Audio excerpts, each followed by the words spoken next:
சாட்டை நேயர்களுக்கு வணக்கம். தமிழ்நாடு சட்டசபை கூடி இந்த ஆளுநர் உரையின் மீதான விவாதங்கள் போய்கொண்டிருக்கு. நேற்றைய தினம் தமிழ்நாட்டுடைய சட்டசபை நேற்று கூடியிருந்தது. அது ஆளுநர் உரையாற்றியிருந்தார். ஆளுநர் உரையாற்றும் போது தமிழ் தாய் வாழ்த்தோடு இணைந்து தேசிய கீதம் பாடப்பட்டிருக்கு. இது மரபை மீறிய செயல்னு சொல்லிட்டு எதிர்க்கட்சிகள் குற்றச்சாட்டை வச்சுக்கிட்டு இருக்காங்க. இல்லை, இது மரபை மீறல, விதிமுறைக்கு உட்பட்டு நடைபெற்றிருக்கு. 2 முறை தேசிய கீதம் பாடினா என்ன தப்புன்னு சொல்லி அமைச்சர்கள் கேட்கிறாங்க. உண்மையிலே மரபை தமிழ்நாடு சட்டசபை தாவேகாவுடைய அரசு மீறி இருக்கா, இல்லை விதிமுறைக்கு உட்பட்டு தான் நடக்குதா? மரபுனா என்ன, விதிமுறைனா என்ன? தமிழ்நாடு சட்டசபை குறித்து A to Z இந்த வீடியோல பார்ப்போம். தமிழ்நாடு சட்டமன்றத்தோட மரபுகள், விதிமுறைகள் பத்தி பார்க்கறதுக்கு முன்னாடி தமிழ்நாடு சட்டமன்றத்திற்கு என்று வரலாறு இருக்கிற அந்த வரலாறு பத்தி எல்லாருமே தெரிஞ்சுக்கணும். நூற்றாண்டு கடந்த தமிழ்நாடு சட்டமன்றம் சொல்லி எல்லாருமே சொல்லுவாங்க. நூற்றாண்டு கடந்ததுன்னா ஆங்கிலேயர்கள் ஆட்சி காலத்தில் தமிழ்நாடு சட்டமன்றம் உருவாக்கப்பட்டதான் கேட்டீங்கன்னா, ஆமா, ஆங்கிலேயரோட ஆட்சி காலத்தில் 1921ஆம் ஆண்டு இப்ப இருக்கிற புனித சார்ஜ் கோட்டைக்குள்ள தமிழ்நாடு சட்டமன்றம் உருவாக்கப்பட்டிருக்கு. அப்ப அது மெட்ராஸ் சட்டமன்றம், மெட்ராஸ் அசம்பிளின்னு சொல்லி ஆங்கிலேயர்கள் அழைச்சிருக்காங்க. இதற்காக இந்த மெட்ராஸ் அசம்பிளியை பிரிட்டிஷ் அரசு உருவாக்க வேண்டிய தேவை அவங்களுக்கு ஏற்பட்டிருக்குன்னு சொல்லி பார்த்தீங்கன்னா, தென் மாநிலம் முழுவதும் இருக்கக்கூடிய இந்த அண்டை மாநிலங்கள் கர்நாடகா, ஆந்திரா, கேரளா போன்ற பகுதியில் முழுமையும் மெட்ராஸ் பிரசிடென்சின்னு சொல்லி நம்ம எல்லாருக்குமே தெரியும் அழைச்சிக்கிட்டு இருந்தோம். அந்த மெட்ராஸ் பிரசிடென்சிக்குள்ள தங்களுடைய அதிகாரத்தை வலுப்படுத்துறதுக்காகவும் அலுவல் பணிக்காகவுமே இந்த மெட்ராஸ் அசம்பிளியை ஆங்கிலேயர்ஸ் உருவாக்கியிருக்காங்க. 1639 மெட்ராஸ்ல ஒரு கோட்டை கட்டுறாங்க. அதுதான் இப்போது இருக்கக்கூடிய புனித சார்ஜ் கோட்டை. இந்த புனித சார்ஜ் கோட்டை தான் இப்போ வரைக்கும் தலைமைச் செயலமாக செயல்பட்டு இருக்கு. அதுவும் ஒரு அதிகாரத்தின் குறியீடாக தான் கட்டப்பட்டது பிரிட்டிஷோட ஆட்சி காலத்தில். அதன் பின்பு பிரிட்டிஷ் தொடர்ந்து அங்கே ஒரு சட்டமன்றத்தை உருவாக்குறாங்க. அதில் இருக்கிற உறுப்பினர்களை வச்சு தென் மாநிலம் முழுவதும் ஆட்சி கீழ் கொண்டு வராங்க. இதுக்காக தான் 1921ஆம் ஆண்டு இந்த மெட்ராஸ் அசம்பிளி உருவாக்கப்பட்டது. அதன் பின்பு 1952 சுதந்திர இந்தியாவுக்கு பின்பு தமிழ்நாடு அசம்பிளி வழக்கம் போல செயல்பட ஆரம்பிக்குது. அப்பையிலிருந்து இப்போ வரைக்கும் மொத்தம் 17 அசம்பிளி 17வது சட்டப்பேரவை இப்போ நடைபெற்று இருக்கு. முதல் சட்டப்பேரவை அப்படிங்கிறது 1952 சுதந்திர இந்தியாவுக்கு பின்பு தான் நம்ம கணக்கில் எடுத்துக்கணும். அப்பயும் அது மெட்ராஸ் அசம்பிளி, அதாவது மெட்ராஸ் சட்டமன்றம் தான் அழைச்சிக்கிட்டு இருந்தாங்க. அதன் பின்பு 1969ஆம் ஆண்டு அண்ணா அவர்கள் ஆட்சி பொறுப்பேற்றதுக்கு அப்புறம் தமிழ்நாடு அப்படிங்கிற பெயர் திருத்தத்தை கொண்டு வராரு. சட்டத்தில் அதிகாரப்பூர்வமாக தமிழ்நாடு அப்படிங்கிற பெயர் திருத்தம் கொண்டு வராரு. அவர் பெயர் திருத்தம் கொண்டு வந்த பின்பு தமிழ்நாடு சட்டசபை அப்படின்னு சொல்லிட்டு இதற்கு பெயர் வைக்கப்படுது. தமிழ்நாடு சட்டமன்றம் சொல்லிட்டு இந்த தமிழ்நாட்டு மெட்ராஸ் சட்டமன்றத்திற்கு தமிழ்நாடு சட்டமன்றம் அப்படின்னு சொல்லிட்டு ஒரு பெயர் திருத்தம் கொண்டு வராங்க.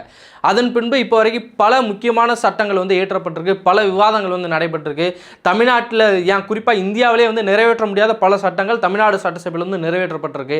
ஒன்றிய அரசுக்கு எதிரான பல தீர்மானங்கள் இங்கே நிறைவேற்றிருக்காங்க. பெரிய போராட்டங்களை முடித்து வைத்த சட்டமும் இங்கே ஏற்றப்பட்டிருக்கு. ஒரு சட்டமன்றமாக இருக்கட்டும், இல்லை ஒரு பாராளுமன்றமாக இருக்கட்டும், இல்லை ஒரு அரசு நிறுவனத்திற்கு ஒரு அமைப்புன்னு இருக்கும்ல, ஒரு அமைப்பு இந்த சட்டமன்றத்துக்கும் இருக்குது.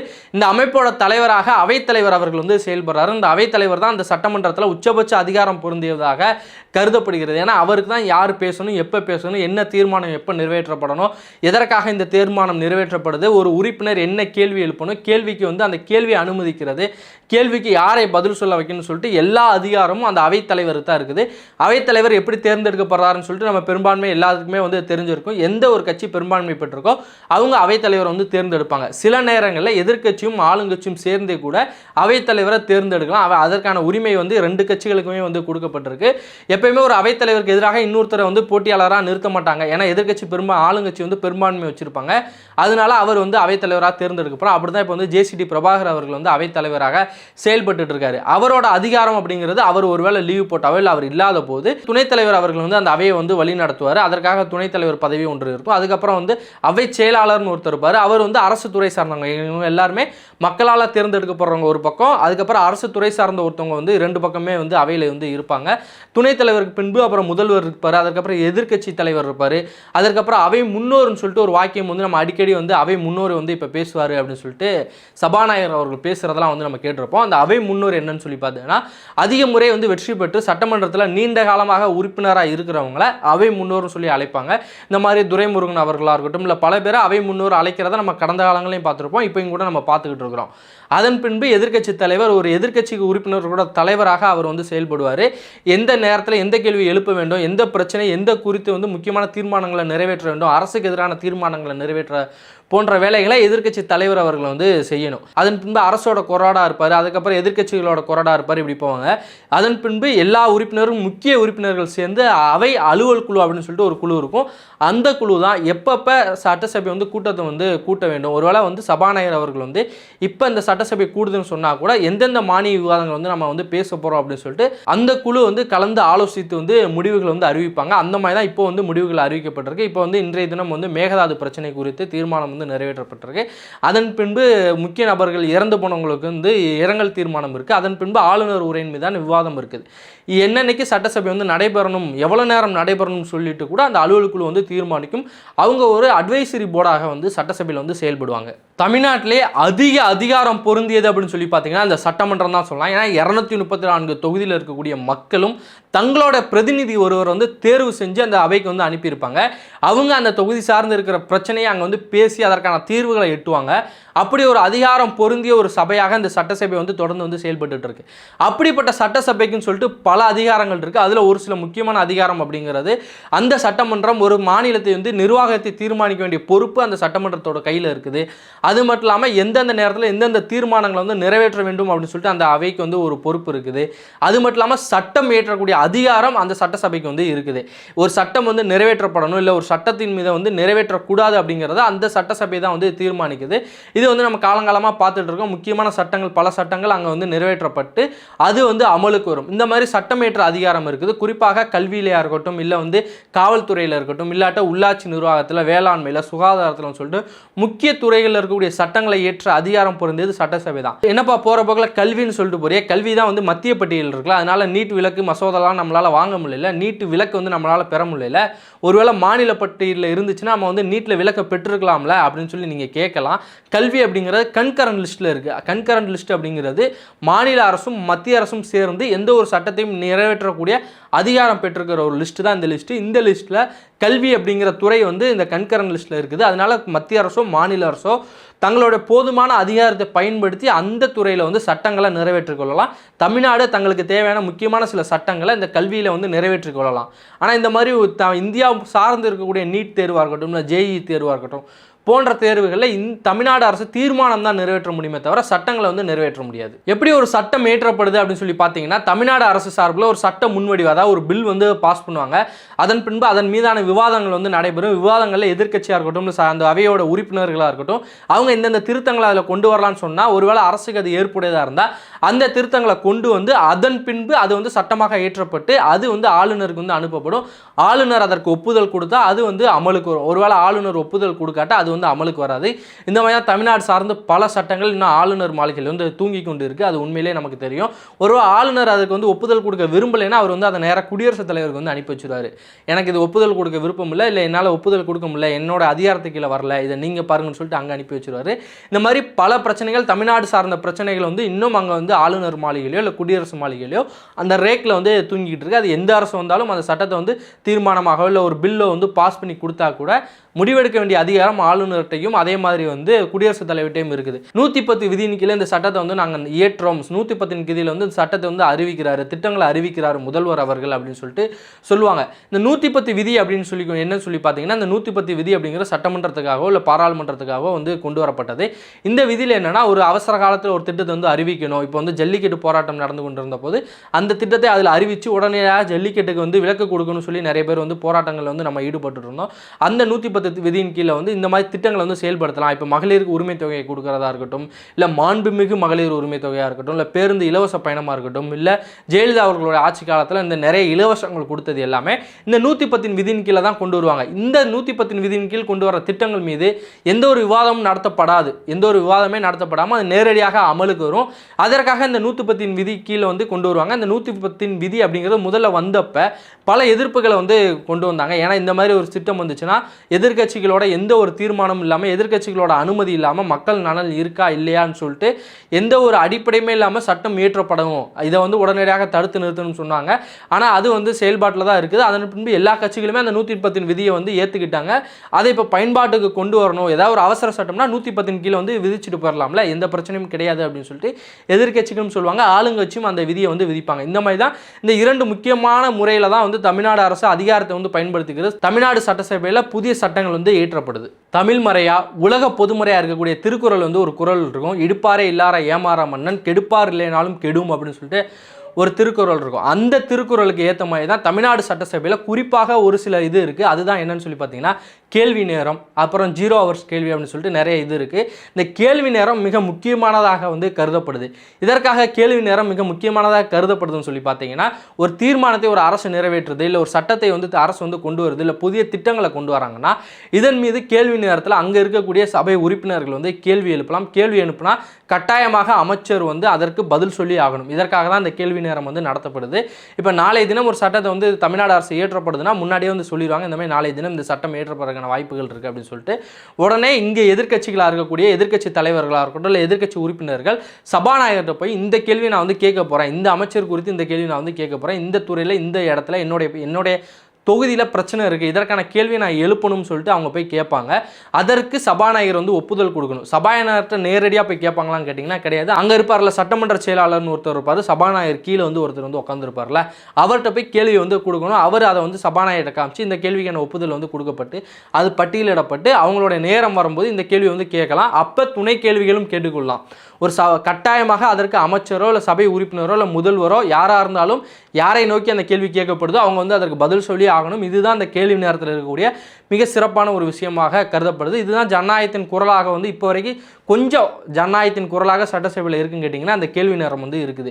எதிர்க்கட்சிகளாக இருக்கக்கூடிய உறுப்பினர்களாகட்டும் இல்லை ஆளுங்கட்சி உறுப்பினர் கூட அமைச்சர்கிட்ட வந்து எங்கள் தொகுதியில் இந்த பிரச்சனை இருக்குங்க, நீங்கள் கொஞ்சம் நிதி கொடுத்து அதை வந்து சரி செய்து கொடுக்கலாம்னு சொல்லிட்டு கேள்வி எழுப்பதற்கான உரிமை வந்து அவங்களுக்கு இருக்குது. அதுமாதிரி இந்த 0 ஹவர்னு வந்து சொல்லுவாங்க, பூஜ்ஜிய கேள்வியின் மணி நேரம் அப்படின்னு வந்து சொல்லுவாங்க. இது எதற்காக கொண்டு வரப்பட்டிருக்கு அப்படின்னு சொல்லி பார்த்தீங்கன்னா எந்த ஒரு முன்னறிவிப்பும் தேவை கிடையாதுங்க. இப்போ வந்து நம்ம போய் சபாநாயகர்கிட்ட இந்த கேள்வியை கொடுக்கணும், சட்டசபை செயலாளர்கிட்ட இந்த கேள்வியை கொடுத்து எந்த அமைச்சரை பற்றி கேட்குறோம்னு சொல்லிட்டு இதெல்லாம் கேட்கணும் அப்படின்னு சொல்லிட்டு எந்த ஒரு அவசியமே கிடையாது. ஒரு அவசர காலத்தில் இன்னைக்கு காலையில் வந்து பெரும் வெள்ளம் வந்திருக்குன்னு வச்சுக்கோங்க. எடுத்துக்காட்டுக்கு இன்னைக்கு காலையில் ஒரு பெரும் வெள்ளம் வந்திருக்கு, ஒரு குறிப்பிட்ட கிராமம் வந்து முழுமையாக முழுகி இருக்கு அப்படின்னு சொல்லி ஒருவேளை அந்த சட்டசபை உறுப்பினருக்கு வந்து வந்துச்சுன்னா அவர் உடனடியாக எந்திரிச்சு இந்த மாதிரி என் தொகுதியில் இந்த ஊரில் ஒரு பெரிய வெள்ளம் வந்திருக்கு, ஒரு அவசர நிதியாக வந்து நீங்கள் விடுவிக்கணும்னு சொல்லிட்டு எந்த ஒரு முன்னறிவிப்புமே இல்லாமல் கேள்வி கேட்கலாம். இதுதான் 0 ஹவர்னு வந்து சொல்கிறாங்க. இதை பயன்படுத்தி நிறைய சட்டசபை உறுப்பினர்கள் அவங்க தொகுதிக்கு தேவையான விஷயங்களை செஞ்சு கொள்ளலாம். ஆனால் செய்கிறாங்களா இல்லையான்னு சொல்லிட்டு பெரும் கேள்வியாக இருக்குது. அடுத்து முக்கியமாக தீர்மானம்ங்கிற வார்த்தை வந்து நம்ம அடிக்கடி வந்து சட்டசபையில் வந்து கேட்டுக்கிட்டு இருப்போம். நம்பிக்கை இல்லாத தீர்மானம், அரசுக்கு எதிரான தீர்மானம், இல்லை இந்த தீர்மானத்தை வந்து எதிர்க்கட்சிகள் வந்து நிறைவேற்ற நினச்சிருக்காங்க, ஆளுங்கட்சி இந்த தீர்மானத்தை வந்து முன்மொழிஞ்சிருக்காங்க, எதிர்க்கட்சி இந்த தீர்மானத்தை முன்மொழிஞ்சிருக்காங்கன்னு சொல்லிட்டு நிறைய தீர்மானங்கிற வார்த்தையை சட்டசபை நடக்கும்போது நம்ம எல்லாருமே கேட்டிருப்போம். இந்த தீர்மானம் அப்படிங்கிறது ஒரு சட்டசபையில் வந்து ஒரு பிரச்சனை குறித்தோ இல்லை ஒரு புதிய திட்டம் குறித்தோ எதிர்க்கட்சியோ ஆளுங்கட்சியோ யார் வேணால் இந்த தீர்மானத்தை வந்து முன்வைக்கலாம். ஒரு தனிப்பட்ட நபர், அதாவது தனிப்பட்ட சட்டமன்ற உறுப்பினர் கூட இந்த ஒரு தீர்மானத்தை வந்து முன்வைக்கலாம். அதன் பின்பு அதன் மீது விவாதங்கள் நடத்தப்பட்டு அதற்கான வாக்கெடுப்பு நடத்தப்படும். வாக்கெடுப்பு நடத்தப்பட்டு ஒருவேளை அந்த தீர்மானம் வெற்றி பெற்றுச்சுன்னா அது சட்டசபையால் வந்து ஏற்றுக்கொள்ளப்படும். இதுதான் தீர்மானம் சொல்லி நம்மளால் பார்க்க முடியுது. அதன் பின்பு அதன் மீதான விவாதங்கள் சொல்லிட்டு பல செயல்பாடுகள் சட்டசபை வந்து தொடர்ந்து வந்து செயல்பட்டுக்கிட்டு இருக்கு. குறிப்பாக இதில் விதியை மீறிடுச்சு, மரபை மீறிவிட்டார்கள் தாவேக அரசு, இல்லை திமுக அரசின் போது அவங்க மரபை மீறிட்டாங்க, மரபை மீறி ஒரு சொல்லை வந்து உறுப்பினர் வந்து பயன்படுத்திட்டு அது வந்து சட்டசபை அவை குறிப்பில் வந்து ஏறாதுன்னு சொல்லிட்டு சபாநாயகர் அவர்கள் வந்து சொல்லுவார். இந்த மரபுனா என்ன, விதிமுறைனா என்னன்னு சொல்லிட்டு நம்ம ரெண்டையுமே பிரித்து பார்க்க வேண்டியது இருக்குது. ஏன்னா மரபு அப்படிங்கிறது வேற, விதிமுறை அப்படிங்கிறது வேற. விதிமுறை அப்படிங்கிறது ஒரு சட்ட புத்தகத்தில் சட்டமன்றத்துக்குன்னு சொல்லி இத்தனை விதிமுறைகள் இருக்குது, இத்தனை மணிக்கு சட்ட உறுப்பினர் வரணும், இத்தனை எண்ணிக்கையில் அவருக்கான வருகை பதிவு நாள் வந்து இருக்கணும், லோ அட்டண்டன்ஸ் வந்து இருக்கக்கூடாது அப்படின்னு சொல்லிட்டுலாம் நிறைய விதிமுறைகள் இருக்குது. இந்தந்த சட்ட உறுப்பினர் இங்கே தான் அமரணும், இந்தந்த மாதிரியான கேள்விகளை மட்டும்தான் கேட்கணும், இந்தந்த வார்த்தைகளை மட்டும்தான் பயன்படுத்தணும் அப்படின்னு சொல்லிட்டு பல விதிமுறைகள் சட்டமன்றத்துக்குன்னு இருக்குது. அதற்கு தான் அந்த புத்தாக்க பயிற்சியெல்லாம் வந்து புதிய உறுப்பினர்களுக்கு வந்து தாவேக அரசின் சார்பாக வந்து கொடுக்கப்பட்டது. எப்பயுமே ஒரு புதிய சட்டமன்றம் வருதுன்னா வெற்றி பெறக்கூடிய புதிய சட்டமன்ற உறுப்பினர்களுக்கு அந்த பயிற்சிலாம் வந்து கொடுப்பாங்க. மரபு அப்படிங்கிறது எந்த ஒரு சட்ட புத்தகத்திலும் எழுதப்பட்டதாக இருக்காது. ஆனால் பல காலமாக தமிழ்நாடு சட்டமன்றத்தில் பின்பற்றக்கூடியதாக அந்த மரபு வந்து இருக்கும். என்ன மாதிரியான மரபுகளை தமிழ்நாடு சட்டமன்றத்தில் பயன்படுத்துகிறாங்கன்னு சொல்லி பார்த்தீங்கன்னா, ஒருவேளை எதிர்க்கட்சி, இப்போ நான் வந்து ஒரு எதிர்க்கட்சியோட உறுப்பினராக இருக்கேன்னா நான் நேரடியாக எழுந்திரிச்சு அமைச்சரை பார்த்து எந்த ஒரு கேள்வியுமே கேட்கக்கூடாது. யோ அமைச்சரே அப்படிலாம் எந்த ஒரு வார்த்தைகளையும் வந்து பயன்படுத்தக்கூடாது. நான் அவைத்தலைவரை நோக்கி தான் வந்து பயன்படுத்தணும். மாண்புமிகு அவைத்தலைவர் அவர்களே அப்படின்னு சொல்லி அவரை நோக்கி கேள்வியை வந்து கேட்குறதாக தான் அந்த மரபு வந்து இருக்கணும். அது மட்டும் இல்லாமல் புதிதாக இப்போ வந்து பிரச்சனையை கிளப்பியிருக்கு அந்த தமிழ்தாய் வாழ்த்து மரபு அப்படிங்கிறது ரொம்ப முக்கியமானது. ஏன்னா தமிழ்தாய் வாழ்த்து அப்படிங்கிறது ஆளுநரோட உரைக்கு முன்னாடி வந்து பாடப்படும். தமிழ்நாடு சட்டமன்றம் எப்பயுமே ஆளுநர் உரையோடு தான் தொடங்கும். அதற்கு முன்னாடி தமிழ்தாய் வாழ்த்தோட தமிழ்நாடு சட்டமன்றம் வந்து தொடங்கும். அப்படி தொடங்கப்பட்டது ஆளுநர் உரைக்கு பின்பு தேசிய கீதம் வாசிக்கப்பட்டு தமிழ்நாடு சட்டமன்றம் வந்து ஆளுநர் உரையோட வந்து முடிவுக்கு வரும். முதல் நாள் கூட்டத்தோட எப்பயுமே அப்படி தான் நடைபெறும்.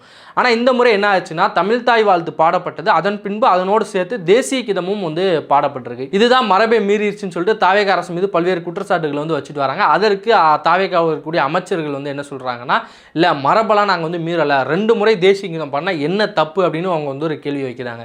என்ன தப்பு, விதிமுறை உட்பட்டு இது தப்பான்னு கேட்டிங்கன்னா தப்பு கிடையாது. ஆனால் தமிழ்நாடு சட்டமன்றத்துடைய மரபுக்கு உட்பட்டு இது தவறான ஒரு விஷயம் தான். ஏன்னா கடந்த ஆட்சி காலத்தில் 3 முறை ஆளுநர் ரவி அவர்கள் வந்து வெளிநடப்பு செஞ்சது இந்த ஒரு விஷயத்துக்காக தான். ஏன்னா ஆளுநர் உரைக்கு முன்னாடி வந்து தமிழ்நாடு சட்டமன்றத்தில் தேசிய கீதம் பாடப்படணும்னு சொல்லிட்டு அவர் வந்து சொன்னார். இல்லை பாட முடியாதுன்னு சொல்லிட்டு அன்றைய ஆட்சியில் இருந்தவங்க வந்து சொன்னாங்க. அதனால 3 முறை அவர் வந்து வெளிநடப்பு செஞ்சார். ஒரு ஆளுநர் வெளிநடப்பு செய்கிறது அப்படிங்கிறது தமிழ்நாடு சட்டமன்றத்துக்கு வந்து தொடர்ந்து கடந்த 3 ஆண்டு முறை வந்து நடந்துச்சு. இந்த முறை ஆளுநர் வந்து முழுமையாக இருந்து தன்னுடைய உரையை வந்து வாசித்து முடிச்சு போனார். இவங்க எழுதி கொடுத்த முழுமையாக அவர் படித்தார். அவர் கேட்டுக்கிட்டதை இவங்க முழுமையாக 2 முறை வந்து தேசிய கீதத்தை வந்து இசைச்சாங்க அப்படின்னு சொல்லிட்டு தான் நம்மளால் பார்க்க முடியுது. மரபை மீறிய செயலை தாவேகா அரசு செஞ்சிருக்கான்னு கேட்டிங்கன்னா தமிழ்நாடு சட்டமன்ற மரபின்படி தாவேகா அரசு தமிழ்நாடு சட்டமன்றத்துடைய மரபை மீறி இருக்குன்னு தான் நம்மளால் பார்க்க முடியுது. என்னப்பா தொட்டதுக்கெல்லாம் குறை சொல்லாமாப்பா, தமிழ்நாடுங்கிறது இந்தியாவுக்குள்ளே இருக்குது, இந்தியாவுடைய தேசிய கீதத்தை 2 முறை தமிழ்நாடு சட்டமன்றத்தில் பாடுறதுல என்னப்பா தப்பு அப்படின்னு சொல்லிட்டு ஒரு சிலர் வந்து கேள்வி கேட்கலாம். நம்மளா தான் கேட்குறோம், என்ன தப்பு? ஒருவேளை அவங்க வந்து இந்தியை வந்து 3வது மொழியாக நீங்கள் ஏற்றுக்கறணும், மும்மொழி பாடத்திட்டத்தை வந்து கொண்டு வரணும்னு அவங்க சொன்னாங்கன்னா அதை ஏற்றுக்கிறதுல என்னப்பா தப்பு அப்படின்னு சொல்லி ஒரு சிலர் வந்து கேள்வி கேட்கலாம். நம்ம 3 மொழி படித்தா உங்களுக்கு என்னப்பா பிரச்சனை அப்படின்னு சொல்லிட்டு ஒரு சிலர் வந்து கேள்வி கேட்கலாம். இந்தியாவுக்கு வந்து கூட்டாட்சி தான் வேண்டும்னு சொல்லிட்டு தமிழ்நாட்டில் இருக்கக்கூடிய எல்லா கட்சிகளுமே வந்து சொல்லிட்டு இருக்காங்க. மாநிலத்தில் சுயாட்சி, மத்தியில் கூட்டாட்சி அப்படிங்கிறது தான் தமிழ்நாட்டில் வந்து இதுவரைக்கும் மாநில உரிமை பேசக்கூடிய எல்லா கட்சிகளோட கோட்பாடாக இருக்குது. அந்த தேசிய கட்சிகள் வந்து தள்ளி விட்டுருங்க, மற்ற மாநில உரிமை பேசக்கூடிய எல்லா கட்சிகளோட கோட்பாடாக இருக்குது. அது தவறுன்னு ஒருவேளை அவங்க சொன்னாங்கன்னா அதை ஏற்றுக்கிற வேண்டியதானே, அதில் என்னப்பா தப்பு அப்படின்னு சொல்லிட்டு ஒரு சிலர் வந்து கேட்பாங்க. இந்த மாதிரி இதில் என்னப்பா தப்புன்னு சொல்லிட்டு கேட்குறவங்களுக்காகவே நம்ம வந்து அதை செய்யக்கூடாது. தமிழ்நாடு அப்படிங்கிறது இந்தியாவிலே மாநில சுயாட்சி குறித்து நிறையாக பேசக்கூடிய ஒரு மாநிலம். தமிழ்நாட்டுக்கென்று ஒரு மாநில சுயாட்சி இருக்குது, தமிழ்நாட்டுக்கென்று ஒரு மரபு இருக்குது, தமிழ்நாட்டுக்கென்று ஒரு மானமும் மரியாதை இருக்குது. தமிழ்நாட்டு மக்களால் தேர்ந்தெடுக்கப்பட்ட தாவேகா அரசு தமிழ்நாட்டோட மரபையும் தமிழ்நாட்டோட மாநில சுயாட்சியும் சரியாக பயன்படுத்தி அதை சரியாக நடைமுறைப்படுத்த வேண்டும் சொல்லிட்டு பல தமிழ் ஆர்வலர்களுடைய விருப்பமாக இருக்கு. அது தமிழ்நாட்டுடைய மக்களால் தேர்ந்தெடுக்கப்பட்ட, தமிழ்நாட்டு மக்களால் தேர்ந்தெடுக்கப்பட்ட தமிழக வெற்றி கழகம் அதை பின்பற்றுமா அப்படின்னு சொல்லிட்டு நம்ம பொறுத்திருந்து தான் பார்க்கணும். சாட்டை எடுத்து நாட்டை திருத்து.